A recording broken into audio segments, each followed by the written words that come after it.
Assalamualaikum warahmatullahi wabarakatuh. Bismillah, alhamdulillah, wassalatu wassalamu ala rasulillah wa ala alihi wa ashabihi wa mawalah wa ba'du. Saudaraku kaum muslimin rahimakumullah, kali ini kita akan membahas mengenai hal-hal yang menyebabkan puasa kita sia-sia. Saudara, ada di antara kaum muslimin yang melakukan puasa tidaklah mendapatkan apa-apa kecuali hanya lapar di perutnya dan dahaga di tenggorokannya. Inilah yang disabdakan oleh Nabi Muhammad SAW. Rubba sha'imin hadduhu min siyamihil ju' wal 'atash. Betapa banyak orang yang berpuasa namun dia tidak mendapatkan dari puasanya itu kecuali hanya rasa lapar dan dahaga. Mengapa amalan puasa orang tersebut tidak teranggap dan tidak dihitung, padahal dia telah susah payah menahan dahaga mulai dari terbit fajar hingga terbenamnya matahari, menahan lapar. Di antara penyebab hal tersebut adalah yang pertama, akibat berkata dusta atau qaul zur. Inilah perkataan yang membuat puasa seorang muslim bisa sia-sia dan hanya merasakan lapar dan dahaga saja. Rasulullah SAW bersabda, "Man lam yada' qaul zur wal 'amala bihi falaisa lillahi hajah fi ayyada'a ta'amahu wa syarabah." Barang siapa yang tidak bisa meninggalkan perkataan dusta malah mengamalkannya, maka Allah tidak butuh dari rasa lapar dan haus yang dia tahan. Yang dimaksud dengan azur menurut Imam As-Suyuti adalah berkata dusta dan memfitnah atau buhtan dalam bahasa Arab. Sedangkan mengamalkannya berarti melakukan perbuatan keji yang merupakan konsekuensi yang telah Allah larang tersebut. Itu yang pertama, berkata dusta atau qaul zur.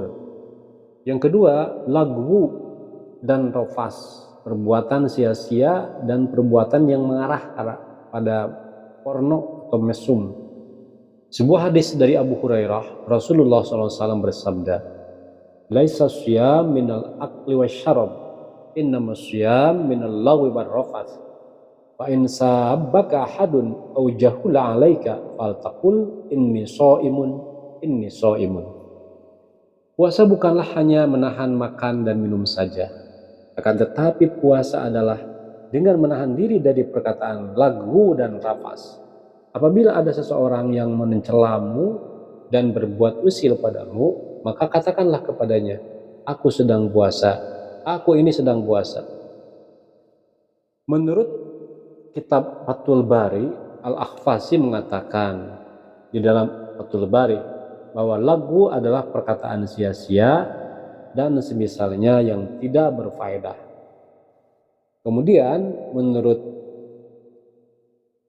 pengertiannya, rafas adalah digunakan dalam pengertian kiasan untuk hubungan badan dan semua perkataan keji. Istilah rafas adalah istilah untuk setiap hal yang diinginkan laki-laki maupun oleh perempuan. Atau dengan kata lain, rafas adalah kata-kata yang bersifat porno. Itulah di antara perkara yang bisa membuat amalan seseorang menjadi sia-sia. Betapa banyak orang yang masih melakukan seperti itu.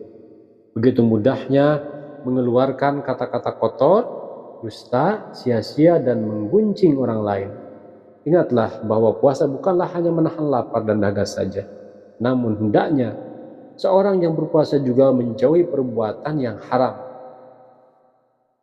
Ibnu Rajab Al-Hambali berkata, "Ketahuilah, amalan taqarrub mendekatkan diri kepada Allah dengan meninggalkan berbagai macam syahwat yang sebenarnya mubah ketika di luar puasa, seperti makan atau berhubungan badan dengan istri, tidak akan sempurna hingga seseorang mendekatkan diri pada Allah SWT dengan meninggalkan perkara yang dia larang, yaitu dusta, perbuatan zalim, permusuhan di antara manusia dalam masalah darah, harta, dan kehormatan." Saudara, itulah sejelek-jelek puasa, yaitu hanya menahan lapar dan dahaga saja. Sedangkan maksiat masih terus dilakukan. Ibnu Rajab rahimahullah mengatakan, tingkatan puasa yang paling rendah hanya meninggalkan minum dan makan saja. Meskipun demikian, apakah dengan berkata dusta dan melakukan maksiat puasa seorang menjadi batal? Maka untuk menjelaskan hal ini, perhatikanlah perkataan Ibnu Rajab berikut. Mendekatkan diri kepada Allah Subhanahu wa taala dengan meninggalkan perkara yang mubah tidaklah akan sempurna sampai seseorang menyempurnakannya dengan meninggalkan perkara haram. Barang siapa yang melakukan yang haram seperti berdusta, lalu dia mendekatkan diri kepada Allah dengan meninggalkan yang mubah seperti makan di bulan Ramadan, maka ini sama halnya dengan seseorang yang meninggalkan yang wajib lalu dia mengerjakan yang sunnah. Walaupun puasa orang semacam ini tetap dianggap sah menurut pendapat jumhur mayoritas ulama, yaitu orang yang melakukan semacam ini tidak diperintahkan untuk mengulanginya atau mengkodoknya.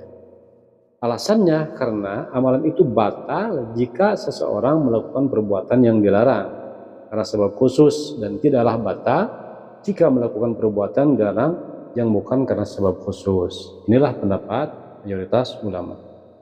Menurut Ibnu Hajar dalam Al-Fathah juga mengatakan mengenai hadis perkataan zur dan mengamalkannya.